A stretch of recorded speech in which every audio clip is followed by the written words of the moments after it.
This is The Wheel Weaves, a Wheel of Time podcast with no spoilers.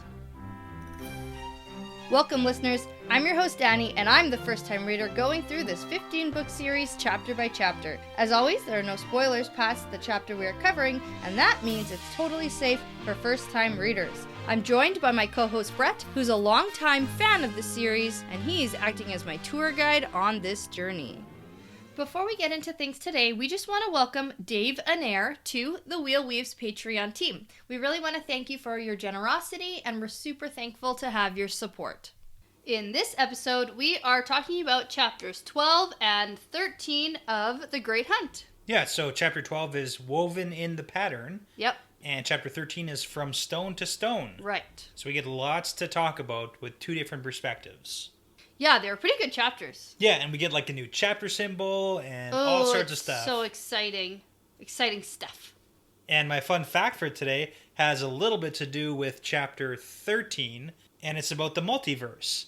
Okay. Yeah, just like really briefly, because we kind of like dive really deep down into the rabbit hole, and we'll talk a lot more about it in chapter 13. Yeah, there's a lot to talk about. Yeah, but I just wanted to bring up some fun facts about the multiverse, because there are 1,000 different tangents I could actually go down for this, but a couple of the most popular ones I just wanted to kind of highlight. Like the most popular theories about? Not even that, because again, there's like hundreds of different ways you can go about like alternate universes, and everything, exists simultaneously or not simultaneously. Like, it's crazy. Yes, there's tons of stuff. I know. But it's fun to note that Robert Jordan obviously was a physicist, so he clearly had like a pretty strong background in this stuff. But when I looked up stuff about the multiverse theory, it comes up a lot in world religions, especially like Hinduism, Buddhism, and we know a lot of the Wheel of Time universe is like based around those religions too, so this kind of falls in line with that as well. And the whole multiverse, the way it's used now, really got popularized in the 60s by an author named Michael Moorcock, and that was like right as RJ was like getting into the groove of thinking and coming up with all these ideas about the Wheel of Time. Okay, like in the late 60s when he was serving in Vietnam, or? Yeah, exactly. Okay. That's when he started kind of like formulating his plans from what I've heard. So. Oh, cool. Okay. And the last part of this fun multiverse thing is that Schrodinger also had a part in the whole multiverse theory with his Schrodinger's cat. Right. Is it alive? Is it not alive? Is it alive? Is it different? It dead? So, yeah. But again, without going Is it deep even a dive, cat? Who knows? So, let's dive into first chapter 12. Okay. So, Woven in the Pattern, and we get the Flame of Tar Valon picture. Yeah, makes a lot of sense because they're a bunch of Aes Sedai traveling.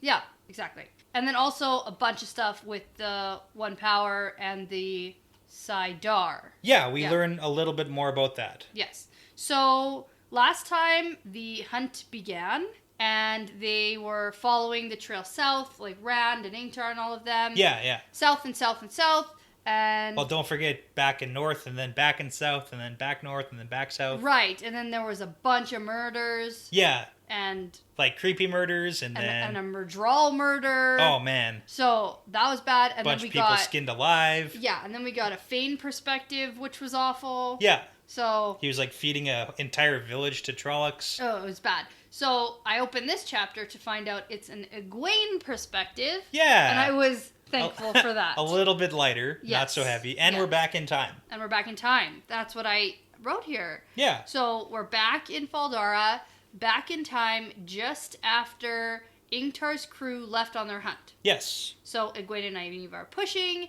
into where all the warders are, and the Aes Sedai are all gathered there. They basically are all ready to leave. The Amyrlin is in her palanquin, but talking to Egomar, who is, without fail, trying to get her to stay. He's just a wreck. He's a mess right now. He is very persistent. Yeah. He is trying so hard. I feel for this guy. And I think we talked about this, it's, Poor it makes sense. Guy. Poor guy. Jeez. But his reputation is tarnished, I tell you. And he's saying, like, he can for sure find that bowman, and she's saying, it doesn't matter if you find him or not. Yeah, like, I don't even care. Yeah, he's probably gone. Like, we're leaving now. You know how often people try to murder me? It's all the time. Yeah. But, to be fair, in her mind, she doesn't think that it was directed, so it's like she's not actually in any danger, necessarily. No, she's not. And so she basically just dismisses him. And then she sees Egwene and Nynaeve and acknowledges them as Moraine's 2 recruits. Yeah. And she says that she senses a fine spark in each of them, but what will kindle from it? That is the question. Yeah, it definitely is. And we also get another, like, fish reference from Swan, so... Oh, really? I missed it. Yeah. She says, it's back when they're talking with Agelmar, she says, "You'll need slyer bait or finer nets to catch this fish, my son." Oh. Yeah. Yeah. There you go. Okay, good one. So, Swan's had enough of Agelmar, and she just says, "That's it, we're leaving. Everyone, to horse. Yeah. Go." But, like, there's still ceremony and stuff that they have to do, so... Agelmar does some farewell ceremony with a silver chalice, Yeah. but he's super pissed about it. Yeah. He is not happy. I just think of, like, closing ceremonies for the Olympics. Yeah. Like, they came in, there's a whole procession, now when they're leaving, they got the trumpets out. I actually thought it was interesting, all of the things that they have to remember. Like, there are so many sayings and greetings, and, like, there's just so many for different situations and for who's coming and who's going, and... Yeah. It's difficult. Probably. It's yeah. You gotta remember all of it. He has, like, the script written up his arm or something to remember. And peace be with your sword. Yeah. That can't be right. That's the easiest one. Oh, this ink is smudged. That's the only one you've remembered. That's why. Oh, man. Okay. So, Egwene heads to Bella. So, yay. We get Bella's to coming. Bella. Good. Yeah. And as they leave, there are, like, cheers from the crowd, and Egwene keeps looking back at Faldara, and Nynaeve reminds her not to worry about Rand, because she says there is nothing we can do for him yet. Yeah, not yet. Right. But once we learn the power, and then we can, like... Yeah, so it's interesting, because when she had her terrible goodbye with Rand, she said, like, I'm gonna help you. And it's interesting because she's clearly been talking with Nynaeve about this plan to help Rand. Yeah, like they they're still in have it together. They have way better communication with each other than like the boys do with each other. 100%. But I'm not even a little bit surprised by that. I'm not. Yeah, I'm not sure. I'm just highlighting the fact. I would be surprised if the boys had good communication. Like that would be a surprising thing. It's room for improvement. So. Yes, definitely. That's what I write on report cards. Is working towards. There you go. That's how you say your kid can't do it yet. But yet. We always say yet, because there's always room for improvement. That's true. Okay. So we fast forward in time a bit. Their journey seems kind of uneventful. They ride really late each day, making camp when there's barely enough light to pitch their tents. The sleeping arrangements are kind of funny. The warders are sleeping on the ground outside the tents. Yeah. And the Aes Sedais are sort of paired up in their color partners. Yeah, they are. And then we get note that the red tents are rather lonely. Because they don't have any warders. And the green tents are a party. Yeah, because they got all the warders. Yeah. Oh, man. Okay. Yeah, it's funny. Where would you rather be? The party. Obviously. Yeah. Yeah. I don't hate men, you see. Well, that's good news for me. Yeah. But it is interesting to note, I remember one of those things you always tried to do was on Matt and Rand's journey to Camelin was you were trying to like timeline everything for when the events. Where they are with each other. Yeah. So it's kind of like same idea here is that we can try and timeline stuff with Rand's journey. Yes. We can try. But this is really vague again with how many nights it's been. We really don't get it. And then same with Rand's journey. They sort of said, and it continued like that for days and days. Yeah. And you go, oh, what is that? What does that mean? Is that a week? Is that 2 weeks? What are we looking at here? So this is a little bit difficult. I think by the end of this chapter and into the next chapter, we sort of get a lineup. Yes, I agree. Okay, so we can talk about that when we get there. Yeah. But Lan talks to Nynaeve one night. Yes. And Egwene spied. Yeah, not even trying to hide it. No, she Remember when like Rand was like trying to close his eyes and like seeing? Yeah. And he's like, oh man, close, no. But he was still spying. She's like just looking. Yeah, she spied. But she can't hear them, they're too far away. So they talk for a bit, and then Nynaeve erupts in anger and storms back to their tent crying all night. Yeah, it doesn't go well, and then he never comes back. Yeah, but he stands and watches the tent for a bit, and then Yeah. that's it. So I guess that was more of the same? Breakup? Yeah, it was Possibly probably more breakup? of the Okay. same, I'm not good enough for you. I'm not good enough for you. Well, screw you then. Goodbye. Yeah, because they were talking about maybe having more conversations on this journey, but yeah, they it's like, seem to have the same conversation every time they talk. So yeah, they're not making progress. no. So Moraine doesn't come near them either, again, and Egwene starts to think that Moraine doesn't have time for them anymore. Yeah. Which sounds a lot like Rand's train of thought. Yeah, so we know that Moraine was actually keeping tabs on Rand really close. But she was being super aloof. Yeah, so do you think that she's doing the same thing with Nynaeve and Egwene? Yeah. And do you have I any... think she cares less about Egwene and Nynaeve right now. Okay, I was going to say, like, do you think there's a reason why that she's, like... Because it's kind of repeated a couple of times, like, Moraine's not paying attention. I think that she has to act a certain way around the Aes Sedai. Okay. Because... It's like you're putting on the airs of this is who... Like, she is supposed to be... Because if she spent, like, every night with them and whatever, it might look like she's... playing favoritism, even just because maybe she found them, or like I don't know how it all works. Well, because that's the thing too, is like if you spend too much time with Egwene and Nynaeve, then it's like, well, Egwene and Nynaeve also know Rand and the other boys, so like paying too much attention to them would draw too much attention to all the Emmons Fielders together. Yeah, and I think she's trying to help set them up for success because they need to get to know the other Aes Sedai. Yeah. And if they're too reliant on just her and she's too friendly with them, they'll only go to her, they'll only know her, and then they won't really be... You gotta make new friends. As adaptable, I guess, in Tarval. And like once they get there, it would be a bigger shock. Yeah, like they won't be able to talk to Moraine all the time, seems like going forward, so... Yeah. Okay. So Nynaeve says that she will believe that Moraine is done with them when she is dead. Yeah. And then she says, that one is sly. Yeah. And I agree with that. Yeah. Well, it's when Moraine said or they're dead. Yeah, either or. Ooh, yeah. Okay, yeah. Yeah. But other Aes Sedai come to visit them. Yeah. So the first being Varen. Which is interesting because this is like the one that they trust. Yeah. So probably like to ease them into like maybe, the whole concept. I think that this is probably Amerlin directed. Yeah. That she sort of said that all of these Aes Sedai need to have a turn going and talking with these new recruits. Yeah, maybe? yeah. It could be like protocol too. Yeah, it really doesn't seem voluntary. And it doesn't seem like there's a... Because we had speculation about are there teachers in Tarvalin? Like we really don't know the system to teach novices and accepted. But here, I mean, it's a little bit different because they're journeying, right? So maybe it's a good idea to get different perspectives. And it's just like to keep them busy too. Yeah, absolutely. So it's just to like keep their mind off of literally everything else that's going on in the world and just focus on what you're going to Tarvalin to do. Yeah, fair. Okay. So, Varen says that she's there to give Egwene a lesson, and Nynaeve ends up staying for it. Yeah, Varen definitely plays her. So funny. But Egwene's problem is that she's not afraid to use the power like most girls in her position are. Yeah, it's like you should have some caution. Right, and she doesn't. No caution, yeah. And turns out Moraine was like this. Yeah, as well. She didn't have very much caution.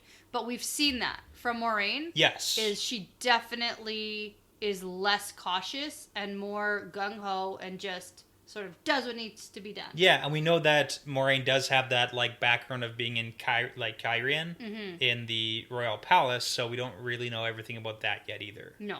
But we also get that the more you try to touch the one power, the easier it becomes. Yeah, that makes sense. Yeah. We do get a nice little new description sort of about wilders. Yeah. Not a glossary definition, but just what they're called.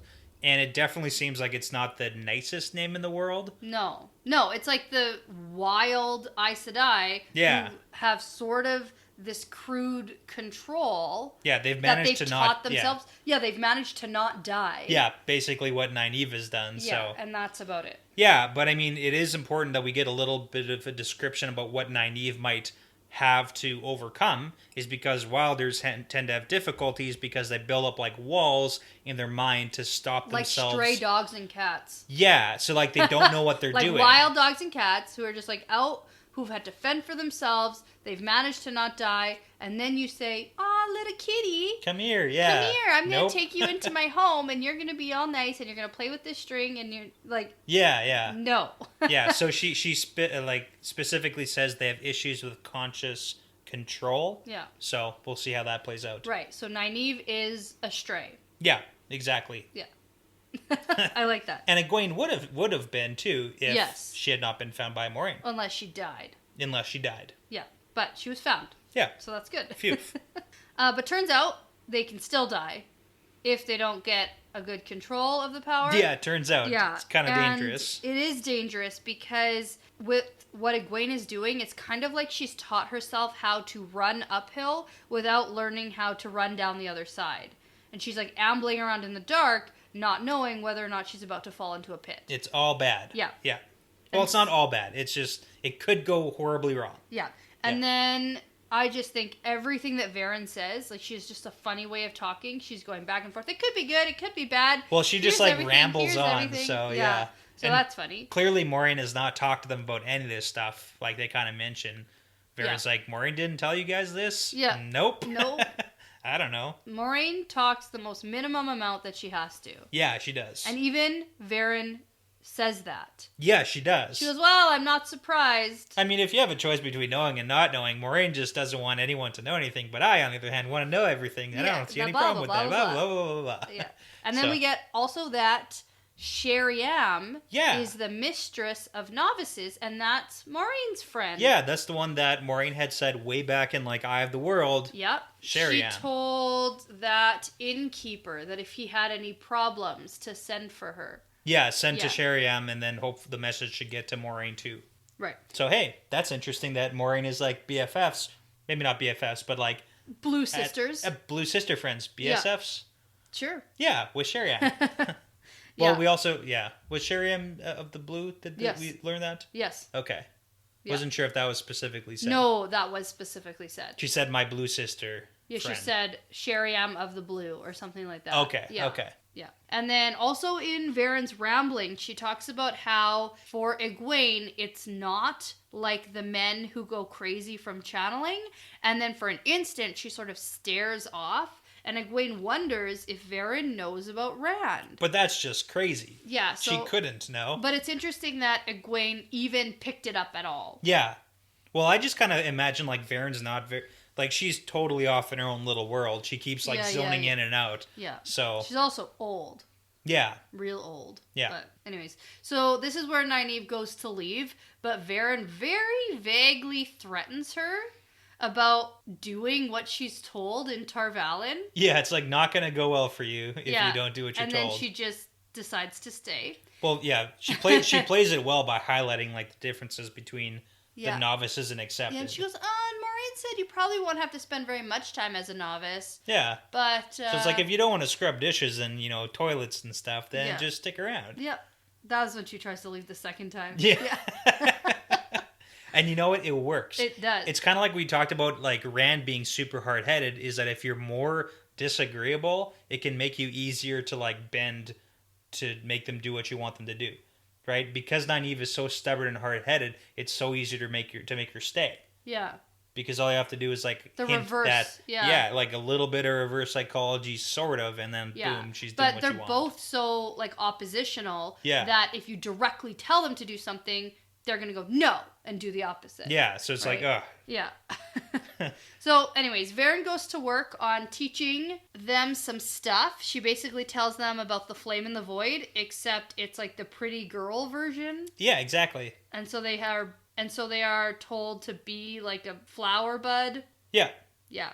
Yeah, it's like same idea, same concept, just like it's a flower versus flame and void. Right. That's man. This is woman. Obviously, women like flowers. Duh. And like flames. Flames. Yeah. So Egwene experiences some light pulsing around the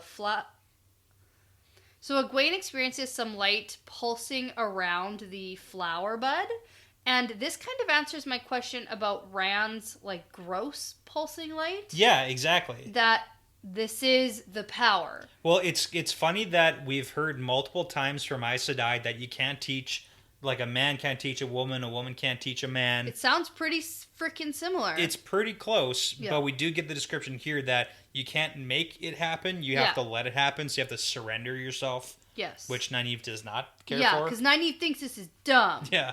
I don't want to be a dumb flower. I don't want to be a flower, yeah. Too bad. Yeah. But yeah, it is interesting that the powers sound similar in that concept Yes. so far, and is still the description of the light that you like reach towards. Yeah. So Nynaeve tries again, and then as she's trying to make the air move as like a slight breeze, she just sets a stack of blankets on fire. Whoops. Oh my gosh. And then Varen sort of casually puts it out using the power? Or does she stomp it out? I was confused. It's not said that it's stomped out, but I mean, she can probably put fire out too. Like, why couldn't you? I don't know. I thought that was interesting. Okay. But I don't know. So Nynaeve explains that she was angry and she didn't want to do what she was told, and then a fire popped in her head. Yeah. And like she didn't mean to. So if you like think about fire, then yeah. But Varen says to use this as a caution because basically whatever you want to happen should be the only thing that happens. I mean, ideally that makes a lot of sense. And this and whole if you conversation, draw too much of the power, you can destroy yourself. Yeah, and we know that. Yeah. But it's also like you can burn yourself out of having the power at all. Yeah. Like, that's also bad. Yeah, lots of sort of interesting tidbits. And then she goes, and you can die. Okay. Okay, good night, guys. See you later. Well. Yeah. Yeah. So that's funny. And then we get that other Aes Sedai come in to give them lessons every night. We don't really get exactly how many, but we get some tidbits about some of the Aes Sedai that we haven't really heard of yet. Yeah, so this is fun. But like you said, we don't really get specifics on what else they learn. Yeah. So we can probably assume more of the same. Yeah. So. Yeah. So Alvarin is cool and businesslike. Yep. Very to the point. Alana showed too much interest in Mat, Perrin, and Rand. Yeah. And men in general for Egwene's liking. So probably I'm one of those assuming greens. she's a green. Yeah. And then the worst that I probably could have guessed is Leandrin. So at least Leandrin's not just terrible to like only... No, she's just terrible. She's terrible to everybody equally, it seems. Yeah. And this sort of, the fact that she's in there talking to them really solidified for me that this was like an Amyrlin directed, you have to do this. Yeah, because Leandrin probably maybe I because know. she wants... I went back on it afterwards once I found out why she was in there and what she talked about, but she used it to her advantage. She did, yeah. I don't think she would have gone in there to just chitter-chat with them and ask them a bunch of questions. Yeah. No, that's a good point. It does seem like it is Amyrlin directed. It just doesn't sound like something she'd want to do. Yeah. But it's funny that Nynaeve, like, kicks her out. Oh, yes. So, because she starts asking all these questions only about the boys. Yeah. And basically accusing them of, like, some kind of crime. Like, that's how they're questioned. Just going in pretty strong. Yeah, and then Nynaeve throws her out. Do you think that Leandrin would tried any of her, like, magicking to their brains? You know how she did? Not around the other Aes Sedai. Okay. Because I think they can sense when other... Yeah, from what we know, like, other Aes Sedai can tell what other Aes Sedai are doing. So, yeah.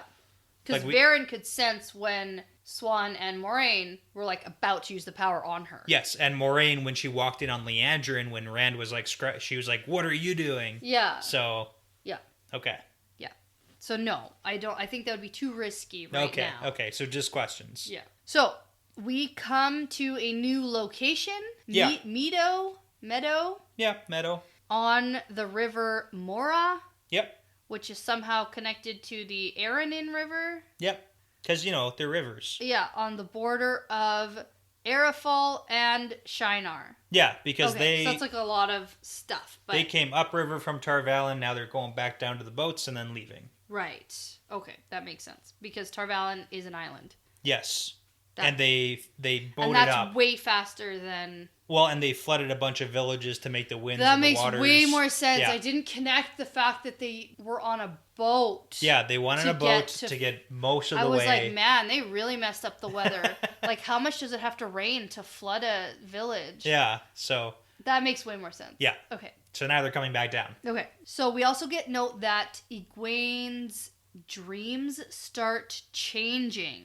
Yeah, she starts having dreams of Rand. Yeah. And then those dreams start changing. Right. But she's had dreams of Rand before, but not like this one. Yes. And I go on high alert here. Ooh, you're looking at everything. Okay. Super high alert because I know that dreams are risky business. Yes.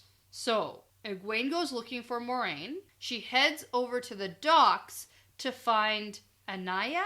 Yep, Anaya. And she's an Aes Sedai who's like watching the loading of the boats or something. Yeah. And Egwene says, "Where's Moraine?" And she says, "She gone. She gone. 2 days. Gone. See ya. She's gone. Yeah. You should be gone too." Yeah, what are you doing? Get on the boat. Everyone's getting on the boat. Yeah, so it turns out Egwene should be on board the River Queen right now. And that's where Nynaeve is. And it was such a scramble to get Nynaeve on board the boat without Egwene. And so Egwene needs to find a boat. And Egwene's just like wandering around looking for Moraine. I was just thinking, like, this seems like an oversight. Everyone get on the boat. Okay, so, like, Moraine's gone. Yeah. For 2 days. Yeah. So no one's really looking out for where Egwene is and what's happening? Yeah.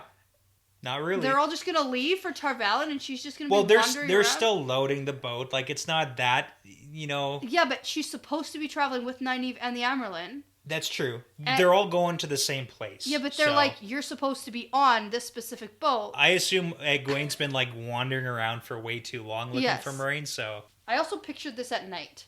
Okay. Because they said something about the moon behind the clouds. Well, the moon can be... No, I liked it though. I liked this scene at spooky. night on the docks. Okay. Yeah.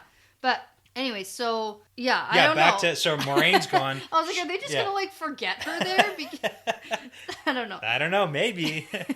So it turns out Moraine and Lan left 2 days ago with Liandrin on their heels. Ooh, okay. And then Varen following after, and Varen didn't even bring her warder. Yeah, what? And he's chewing his nails. Yeah, He's so worried about her. Thomas is very worried. Yeah. Okay, what's going on? I don't know. Okay. I don't know. Something about the boys. Yeah. Probably okay. something to do with Egwene's dream. But they don't know about Egwene's dream. You're right. Okay. I don't know. Yeah, that's tough. No, I mean, we don't get a lot here, I so... think that there is going to be a connection somehow. Okay, to all three of them? Or is like they're all going off in different directions? Or are they like chasing each other? Okay, so clearly Moraine / Varen put something on Rand or did something with Rand. Like a tracer? Some sort of tracker. Yeah. Something. They did something to, I think, sense if he's in any kind of danger or something like that. It does seem like that because they were doing something. Yeah, I think Moraine and Lan are leaving because something's up with Rand. So did Moraine tell Varen before she left? No, I don't think she told anyone. Okay. Maybe the Amyrlin. Because we kind of know like Swan, Varen, and Moraine are all kind of working together, sort of. So. Yeah. Yeah, so they left. And I don't think it's coincidence that Egwene just had this dream about something happening with Rand. Okay. Although if she left 2 days ago timeline doesn't work out 100%. But she has been having dreams of Rand. But this one was specifically This one was worse. different, but like maybe she just saw it differently. I don't know. Yeah, okay. I don't know. Now you're making me doubt myself. No, that's okay. But it's speculation. And then Liandrin, do you think that she's following? Oh, she's just following Moraine. Okay. She wants to know what Moraine's up to. She doesn't like Moraine. No. Okay. No. And then Varen may be going because she saw Liandrin go. It's like a a bad chase scene. Yeah. Okay. I on don't horseback. know. But oh man, is that Amyrlin gonna be mad when they get back? Get in trouble. So yeah, but I think that Swan probably knows that Moraine left. Okay, so let's talk about this dream. Yeah, right. Because she does the whole back and forth with Anaya, like, oh man, it's a bad dream. Well, Egwene says that she's worried that Rand is in trouble, and the Aes Sedai says that boys his age usually get up to trouble. Yeah, and Matt's the one who looks like he'd be in trouble, but yeah. Yeah, and she says, plus, they are back in Faldar with the horn by now, or else they would have to follow it into the Blight. Which is interesting that they all think it's in the Blight. Yes. Which is specifically is not in the Blight. No, it's not. And specifically, Moraine had said that thing about giving him the Dragon Banner when they were south of the river. So Moraine somehow knew. Oh man. She knows things. What a mystery. It drives me crazy. I'm just going to try to stop figuring it out and just like read the book. I can't. Don't do that. Okay. Oh, there's just too much unknowns right now. Yeah, so I mean, important to note, Egwene makes the decision not to tell any specifics about the dream, which is probably a good idea. Right. Like, we don't actually know Anaya very well. He's not in the Blight, and he's not in Faldara. I'm just worried. But then we get told about her dream. Yeah, so this is pretty big. Yeah, so there was a man with fire for eyes. Who is? Baalzamon. Yeah. And he was surprised to see her. Yeah. And then he vanished. Ooh. So that's interesting. That is interesting. And then... So it's not like a Baalzamon control... Because you know how Baalzamon can control scenarios sometimes? Yes, and... Yeah. This is not one of those times. Right. And the only time he was surprised in any of Rand's dreams was when Rand started to figure out how to control the dream. Yes. And Baalzamon was, like, surprised about that. Like that whole maze dream. Yeah. Where he pricks his finger. Yeah, kind exactly. Of thing. But, yeah, so he had no control of her showing up where he is. Or something. In this dream. Weird new type of dream situation. Okay. So then she sees Rand sleeping on the ground, wrapped in a cloak, and there is an evil woman standing over him. Yeah, and keep in mind, Baalzamon is watching this woman standing over Rand. Yes. And then when Egwene shows up, Baalzamon looks surprised and disappears. Yeah, and then there's a flash of light, and then everyone's gone. Yeah. So I think the only evil woman who would be connected to Baalzamon is Lanfear. Okay. She's a Forsaken. That's a Forsaken, and that's it's the a one. Woman. Yeah. So who specifically what? Was Luz Theron's lover before Ilyena. Ex-lover. Oh my goodness. Kay. Those exes, so I gotta tell you. Did I pass the test? You passed the test, that was pretty good. Okay, so Lanfear is the ex of Yeah. Luz Theron before Ilyena. Yeah. She's like the daughter of the knight we got in that whole description. Right, and then something earlier on we heard, in the Blood Calls Blood. Yeah, that was the prophecy. That's the daughter of the prophecy knight. was that she's free. Yes. Was in the writings. Yeah. That she's free now, or something like that. So that's why my mind went to that. Okay. And so... There's a whole argument, though, with... I think it was Swan saying, like, but she can't be free yet, right? The Forsaken aren't free. Yeah, but Swan's ill-informed. She doesn't know that stuff, though. So, okay. So you're thinking that this... evil woman standing over Rand is... Lanfear. Cool, okay. Or Leandrin. Or Leandrin. But I don't think Leandrin's eyes would shine like the moon, and she wouldn't be standing there with Baalzamon. Like, that doesn't even make any sense, so I'm scrapping it. Okay. Or it's a woman I've never heard of. Or it's another person. And it's no one I know. That's the other... It is very possible. Real possibility. So Egwene could feel and sense the danger like a trap behind the whole scene. Yeah, but directed at Rand, not her. Like, she wasn't personally in danger, she didn't think. Right. And so now that I've read the next chapter, rereading this section made a little more sense to me. Okay. So I think that she was looking at Rand sleeping on the ground wrapped in his cloak, because they didn't even set up tents that night. Yes. When they were all freaked out about the Murdral thing. They slept by their horses. And if somehow maybe he senses he's in danger because he fell asleep wrapped in the void. He did, yeah. Then there's a flash of light and then he's gone. Yeah. And then he wakes up in a completely different place. Okay. So I know we're getting ahead a lot, let's come back to this thought when we start the next chapter. Yeah. Because I want to dive into this a little bit then with you. Okay. So this Aes Sedai, who Egwene is talking to, says that maybe she is a dreamer. Yeah. And that sounds pretty Capital cool. D. Capital D, dreamer. There hasn't been one in 400 or 500 years. Is this like that dream walker that Maureen was talking about before? We don't know. Because she said there hasn't been a dream walker in, hundreds of years. It could be. Like it sounds different. It sounds different. Because this dreamer thing is like linked to foretelling. Yeah, it sounds like it's linked to foretelling, but maybe it might be somewhere in between. This Aes Sedai who's talking sounds like a brown Aja. Because she's like rambling. She's rambling a little bit. Forth. So. Oh, this and this, back and forth. And she just sounds like Varen. Yeah, she definitely sounds like that. Because she goes off about how, it's could be, but maybe it's not. Maybe you're just hungry and tired from all the travel. Miss your and ex-boyfriend. You miss Rand. And, yeah. but it could be a dreamer. And Maureen could help you learn that. And it's linked to foretelling and all this. So. Yeah. Yeah. But yeah, the distinction does sound like it is. It's similar, but it's different. Okay. So Egwene thinks to herself about Rand and thinks, hold on, you wool-headed idiot.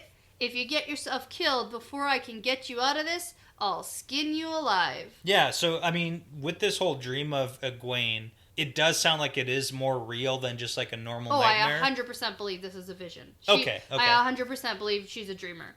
Okay, so that means, I was going to get to that. Yeah. Like, do you think that she is then a dreamer? Of course. Then that's her ability now, but she just doesn't know it yet? Yeah. Officially? Sure. Okay.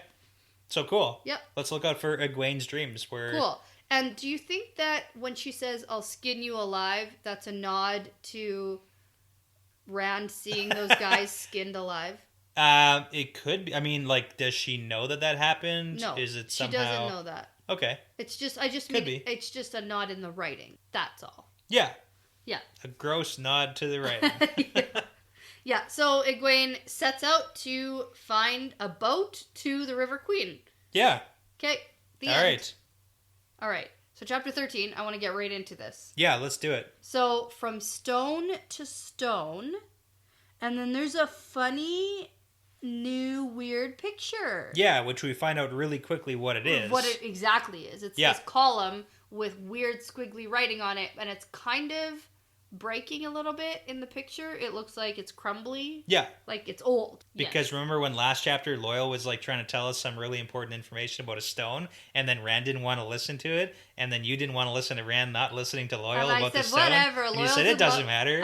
I didn't. I said Loyal's in love with the rock. Yeah. Moving on. And I didn't pay any attention to it. And I had to say nothing. I know, you laughed really hard. I was like, oh man, my joke's funny. Yeah, it wasn't about that. Oh, but that was great because it's like so... I mean, Loyal thinks it's important, but Rand Loyal also, like, inspects walls and, like, everything. Maybe you should be paying attention to walls more often. Yeah, I don't think so. Anyway, so in this chapter, we're back with Rand, and he is waking up, and everything around him is all different. It's all bad. Yeah, oh, no. But it's sort of the same. Same, different, but the same. Yeah. So the hollow where they were sleeping is the same, except they were sleeping on the edge of it, but now they're in the middle of it, and it has this white stone impeccable floor.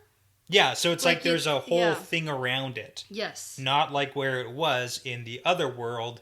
With this world, it's like actually still intact. Yes.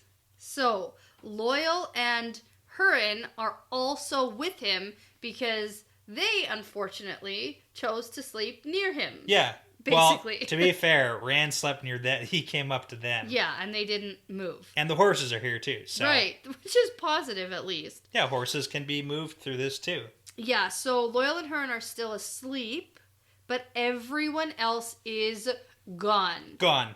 Just oh, my God. Poof. Yep. Poof. Yeah. Gone. So there is also this huge column, 3 spans high, with like thousands of carvings of some strange language on it. Yeah. And there are these colored stone steps almost encircling them all the way around and leading up to the edge and top to like get out of the hollow. Yeah, so like they're in the middle, paved stone around, and then the 7 steps out of it. Yes. So really big and, Yeah. Yeah. It kind of makes me think of almost like the ancient Roman type architecture. Okay. Not quite like Colosseum, but almost where they had like the chariot races, where there were steps sort of all around that was like the seating. Yeah. Okay. Yeah, that's how I picture it. Yeah, that makes sense. Yeah, and what's interesting is that Rand takes notice that the steps are the same colors as the colors of the Aja of the Aes Sedai. Yeah, spooky. Yeah. What? And then Hurin, like, freaks out. Why would the Aes Sedai do this? I walk in the light. You know what I love about Hurin is he keeps calling Rand Lord Rand. I know. He doesn't drop it, no. and that's like this entire scenario is just like really ingraining Hurin into treating Rand like a lord. Yeah. And this is Hurin probably knows the order. He does, yeah. Well, right? he absolutely does. He's one of the people. And so now there's no Ingtar. So now we look to Rand to lead us. He does not only that, but it's also like this is the first time that someone is 100% treating Rand like a lord. Yes. To this extent. And Rand makes mention of that whole land saying of duty feeling heavier than a mountain or something. Yeah. Because he feels like it's all on him and he's got to take this leadership role. Yeah. It's kind of like when they were leaving Shadar Logoth and they got separated from Moraine and everyone was sort of like, what do we do? And Rand sort of stepped into the leadership role. He did. Like he went first kind of thing. Yeah. So he has it in him. Yeah, he does. And we see these glimpses of it. But you like gotta really drag it out of this kid. But right now, he has to do this and he knows he does because these two super innocent people. Yeah. And he also believes it's his fault. Oh, yes. So, but that's also a question that we can get into. Yeah, because so Loyal says he thinks that he knows what this column is. Yeah, so that stuff we didn't want to listen to last time. Yeah. We got to hear about it now. Yeah, so I say this is the same stone that they went to sleep on. And it's a call to Loyal being excited about finding some stone before going to sleep, and I ignored it. Yeah. So I did call back to it. Yeah, yeah. But anyway, so then Rand sort of has these intrusive thoughts about thinking about the Aes Sedai colors, and maybe Moraine did this to him somehow, and he thinks he must be going crazy, but then Loyal and Hurin see this too. Yeah, and it's like everything's like fainter. It's all paler, Super like pale, not... like he could see it through mist, but there's no mist. It's not completely there, almost. Right. So. But I mean, the whole description of the stone, Loyal gives us like the, what he knows, which is not a heck of a lot. It's not much. It's like a couple pages from an old book, and there was a drawing of this exact stone. Yeah, and the important phrasing is... There's an inscription or something. Yeah, from stone to stone run the lines of if between the worlds that might be. And then in the Age of Legends, the Aes Sedai who could travel... And we know that the most powerful ones. Yeah, and we know like Lews Therin could travel because he did in the prologue of Eye of the World. Yeah. Could use these stones and could journey to those worlds, and then that's when presumably Rand's like, come back. Yeah, well, I mean, hopefully, right? But that's why I did the whole thing about the whole multiverse is the fun fact. But Loyal doesn't get how this could have happened because we don't have any channelers with us. Yeah. So shoot. So that's the question. Yeah. So coming back to what we know from Egwene's like dream. Yeah. Let's talk about that. Sure. So she saw a woman being watched by Belzamon, who is an evil woman that you think might be Lanfear. Yeah. Possibly Landrin, with but my way less likely. Super limited knowledge of Lanfear and literally anything else. Yeah, but I mean, we do know that there's 13 Forsaken, and we know that 2 of them are presumably, like we watched, they're dead. Yeah. So there's 11 left. There could be more than one woman. Yeah. So there could be. There could be. We don't know, like, everybody. Yeah. So. I think I'm supposed to think it's Lanfear. Yeah. Whether it is or not, that's what RJ does a thing where he introduces a topic, and then you get it later on. Yeah. So, yeah. So did she do this to Rand, or was Rand did it. Rand did it to himself because he was, like, in the void when he fell asleep, and then Lanfear was there being evil, so, like, he did it unconsciously to himself to protect himself? Oh, I don't know. Like, is that kind of what you're getting at? In, like, a kind of... Like, if Rand did it to himself... Yeah. by channeling in his sleep. I think that if it was Lanfear or Beelzemon or something like that, Yeah. they would have had more control and not brought the horses Hurin and Hurin and Loyal. Well, maybe they want Ren to have some horses. No. And I think they would have been there also if they were trying to Like, do something? Like, why bring Loyal and Hurin and the horses along? No, I don't think that this was on purpose. Okay, so it wasn't on purpose, but it was Rand, and then maybe it was like Rand's subconscious protecting him from Lanfear doing something evil Perhaps, to him. yeah. Okay. Perhaps. I can get on board with that. Okay. So I mean that kind of makes because, Rand think it's his fault. Well, because he has a vague memory of the void closing around him when he went to sleep, filled with the uneasy glow. Yeah. So that's clearly... We got that flickering before he went to bed. So. Right. And so it might have literally nothing to do with what Egwene saw, but either way, Rand did this. Okay. Whether he was provoked to do it because he had some sort of sense that there was evil around and he reached out to the One Power, or he went to sleep surrounding himself by the One Power. So it's like, don't do that again. And he was like, his foot was touching the dumb stone. Or something. Yeah. Like, I actually have no idea. Okay. So Loyal is all perplexed.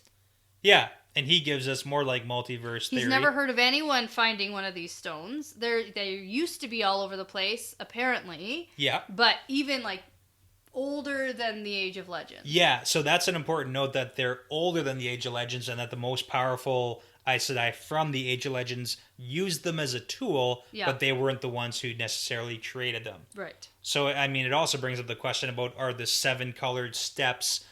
Aes Sedai, or is that or just like... Is it an older thing, or is that like, did the Aes Sedai... get it from that? Or like put it in and put the steps in later, or like how does that all work? Yeah, so I don't know.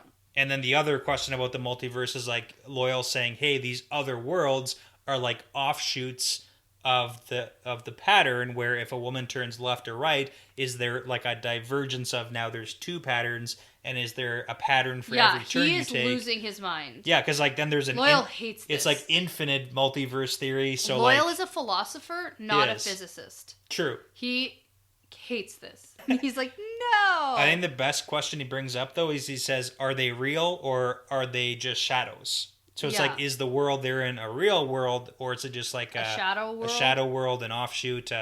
Is every other multiverse actually real, or is it just like, something else? Right. So at this point, Hurin starts calling Rand, my Lord Rand, and asks him if he can get them back to where they were, like where they belong, because he's got a wife and kids, This is a little bit heartbreaking, and he also goes into the whole, like, and if I die, can you, like, let them know, because... Yeah, she'll grieve forever if they never find my body. Yeah. Yeah, and Rand's like... That's, like, pretty sad. Yeah, I promise, man, he'll do his best. And then he feels super guilty, because Shynerian lords always keep their promises. Oh, man. Don't break this one, Rand. So Rand says, all right, guys, I'll get us back. I'll do it. And so he goes over to the No.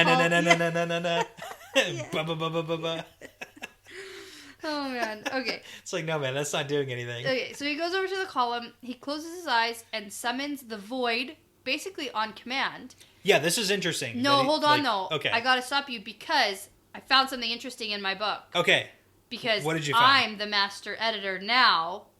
Oh, is there a spelling mistake? I found a spelling mistake. Okay, where? In my book, but it's not in yours. It was corrected in your version, but it's spelled wrong in mine. Maribon? Yeah. So it says... What page am I looking at? 219. Okay. He closed his eyes and formed the flame. The Vood came slowly. The void came slowly. V-O-O-D. That is not how you spell void. The Vood. The Vood. Yeah. All right. So he gets the Vood. Embrace the Vood, Rand. Yeah. So that's interesting. But it was clearly caught and changed. Yeah. Hey. So that's kind of cool. Good. Sorry, I interrupted you. No, that's good. I like that. Yeah. Okay, so he gets the void, and the core of him floats in emptiness, and he sees the light even when his eyes are closed. It's funny to see the description here after we just got the Egwene description of what it Saidar. is. Yeah. And it's very similar. It except and he knows it's Saidin. Yes. But the light wavers like a candle flame seen through oiled paper. Yes. Rancid oil, stinking oil. That would be The the taint. tainty taint. The tainty taintedness on Sidene. That's right. Yeah. And so he tries reaching for it, and it's described as like slipping his fingers, trying to like scoop up water with a slimy scum on the surface. Yeah. The reaching force seems very similar again to what Egwene does. Yes.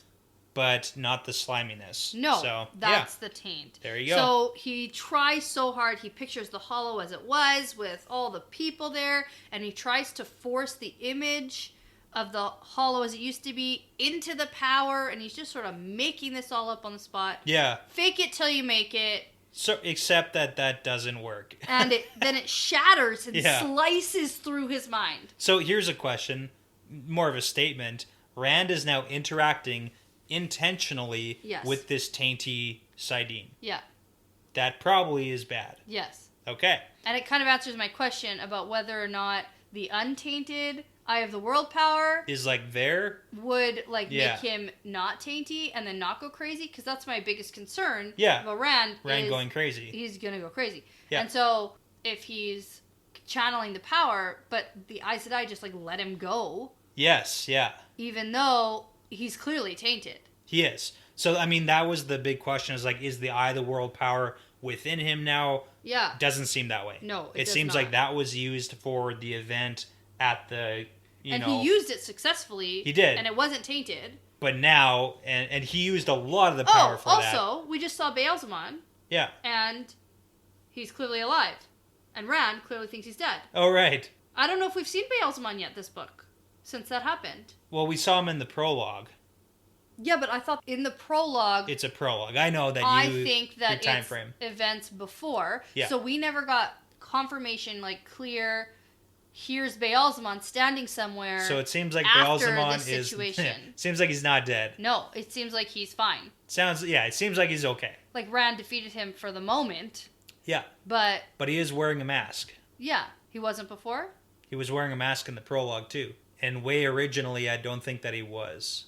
I can't confirm that. I can't remember. I don't remember either. In Eye of the World, I don't think he was wearing a mask. I have no idea. Yeah. I didn't pick up on that he was wearing a mask, so I Yeah. don't know. I'm pretty sure he wasn't in Eye of the World, Okay. and now he is. And now. So so Yeah. it seems like Rand was not successful in killing Baalzamon. Yeah. Did you really actually think that he killed him though? No. Okay.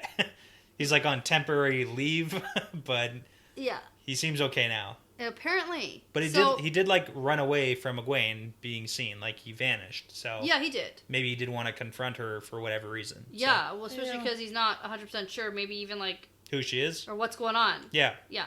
So, Rand, back to this, he staggers back, his stomach lurches from the feel of filth covering him. That's bad. And then Rand says that he'll try again in a few moments because he just feels so bad that he, like, couldn't do this for her and Loyal. And he's like trying to get back right now, right here. Yeah. Same way. It just doesn't seem like it's going to go well. And then so. Hearn says that they should go find the Dark Friends and reveals that he can still smell the trail. Yeah. And it's like faint, just kind of same way like the entire... Everything is faint. Everything is faint, but that's really neat. Yes.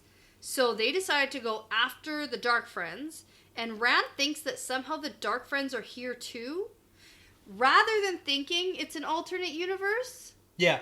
and that the Dark Friends are still where they are in, like, the real world. But why would this smell translate?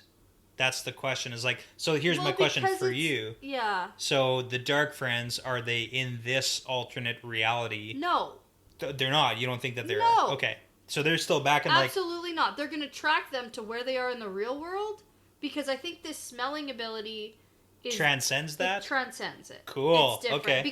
Because it's pale. Kind of like how the sun is still in the sky, like it should be. Yep. But it's kind of like pale and misty. Okay. Sort of like the smell is still around, but it's kind of pale and distant. Gotcha. So the Dark Friends are clearly still in the quote real world, I'll call it. Okay. And they are in this universe, this alternate reality. Yeah. But it's happening in the same moment, the same like linear time frame. They're just like in the shadow world. So they're literally gonna find the Dark Friends and be sitting on top of them Oh man. in an alternate universe. And then somehow get back. I have hopefully. no idea. I really, like, this really threw me for a loop. Yeah. I have no idea. I couldn't have seen this coming in a million years. I This bet is I know. crazy. Yeah. But I mean we've seen different like aspects of weird not 100% in the same time for like the ways, for example. Time doesn't Yeah. work the same in the ways. Yeah. Where it's like you can get places faster Yeah, than walk the real for world. a day So and be like on the other side of the world. yeah. Yeah. So it's like this seems like it's a similar Because concept. the people who could travel also kind of invented the ways or something like that. The male Aes Sedai invented Yeah. the ways as a gift to the Ogier, Yeah. but then they used the taintedness to make it, so it all went terribly. So, Right. but yeah, Okay. So anyway, they're gonna take off, follow this trail, and hope that they find another stone somewhere. yeah, because apparently they're everywhere. And So Loyal is really skeptical. it sounds like a bad plan to But him. there really isn't much for it. Like, what else are they gonna do here? Yeah, besides like sit and keep trying. And then Rand sort of says, well, maybe it's older than the Age of Legends, older than the Aes Sedai, so maybe it actually doesn't have to do with the one power. Like, we'll figure it out. yeah, and I mean that's not a terrible Yes, it is. idea. Yeah, it's terrible. That- He knows. He knows very well it was the one power that got them there. He knows it's the one power. He's just trying to comfort Loyal, which is nice. It's kind of like that white lie to spare someone's feelings. And it also doesn't seem like Loyal's buying it. No, so. he's not, but whatever. So they ride their horses up the stone steps, and there are some places that look like burned and weird, and some of the trees look like they've been burned, and Yeah, there's no other signs of life anywhere, and which is probably bad. the land seems to twist the eye. So I just kind of think of it like bad rendering in like video games, Yeah. like in old school video games, like when you have When to it, run like- up closer for stuff to And start it sort appearing. of like warps and yeah, yeah. it's like, oh man, that mountain's here now. yeah. Shoot. Yeah. But Rand thinks that there has to be a way out of here without using the power. He's lying to himself. He's lying to Loyal. He's too scared to try to use the power again. And then he tries to rally Loyal and say they aren't far from the Hawkwing Memorial. Maybe that exists here too. Yeah, wouldn't that be Hey, neat Loyal? to see it? So. And Loyal's like, harumph. So they Yeah, ride so- south, and that's the end of this. And I'm just at a complete loss. Yeah, they're in a shadow world I have now. no idea. But you know what is interesting? That we've now gotten 3 different things that are supposedly older than the Age of Legends. Yeah. We've got the stones, we've got the wolf ability, and then we've got the Horn What of Valir. stones? The Heartstone? No, these stones. Loyal calls them a stone with a capital S. Oh, okay. I was like, what stones? Yeah, No, you mean the big column thing. the big call. And they call it stone, and this chapter's called Stone to Stone or something. Yeah, it's called a stone for now. It's a stone. Until we have a better name for it, it's called a stone. Okay. So the Horn of Valir is also older than the Age of Legends. So And what was the other thing you said? the wolf ability. Oh, the wolf thing. Yeah, Yeah. And maybe even the sniffer thing. yeah. Who So knows? So we got some powers, Yes. and we got some stuff. Got some stuff, some things. Some things, Yeah. some powers. Okay. Do you think that the monument to Archer Hawkwing is going to be here in this Shadow World? I asked that because Rand thinks it'd be cool if I it don't is. think so. I don't think it's back in time. I think that they're still linear where they are supposed to be, Okay. except that they're in this sort of alternate world where these stones exist. Okay. I don't think it's back in time, though, where a destroyed memorial from a couple hundred years ago... Well, he's saying that it didn't get destroyed because it got destroyed. Yeah, it got destroyed a couple hundred years ago, Yeah. though. And So I think maybe that in this these- world it didn't get destroyed. That's what he's saying. Yeah, no. Multiverse, not you for know? me. Okay. I don't think it's there. I will be surprised. And on this today's lesson of how physics and multiverse works, Yeah. terrible. I have have no no idea. idea. Yeah. All right. Of how multiverses work. Coming from someone who didn't study science, Yeah. I can tell you that I I've got no idea what's going on. So, Yeah, okay. And the next 2 chapters are pretty short. So, we're going to go for 2. yeah. Let's bust through it. Let's do it. I know, I'm so excited. We're flying. We're almost halfway through. Yeah, this we book. are. Yeah. So that's And you know pretty what's sweet. really good is that the next one's called Wolf Brother again. Yeah, I bet There it's you a go. parent perspective. That's my prediction. Okay. I guess we'll see. I wonder if they're going to be like, Rand's gone. Oh, no. Probably. Probably. Because Rand's gone. Oh, yeah. Shoot. And her and Loyal. Maybe and they're the going to horses. think that Rand, like, ran away to be a lord or something. You know, Well, because- this is not going to help his relationship with Perrin but and Matt. Perrin and Matt just told him, like, right before they went to sleep, that he should run away. Oh, they did. They said, Uh-oh. you should leave. Except they didn't say, leave and take our sniffer Yeah. with you. They're going to think he ran off to find it on his own or something. To, like, get the glory, maybe? Yeah. And then how is Ingtar... I don't know. How are they going to follow the trail now? I don't know. They just have to be good soldiers, I guess. Yeah, use, like, tracking abilities. So, yeah. like the old-fashioned way, I guess? Yeah. Okay. Not the crazy smeller way. Yeah, smelling of violence. Oh, yeah. Okay. But yeah, Perrin and Matt are definitely going to think that this is their fault. Yeah, I think it's... I think this is from Perrin's perspective, and so especially he's going to have some We're, like, going to get a lot of, thoughts. like... Yeah, we're going to get a lot of thinking. from Perrin. Not a lot of action. I'm not excited. That's okay. Okay. It'll be good. But you get 2 chapters, so... All right. Okay. Sounds good. All so right. this is part of the pattern Yeah, now. it's part of the pattern.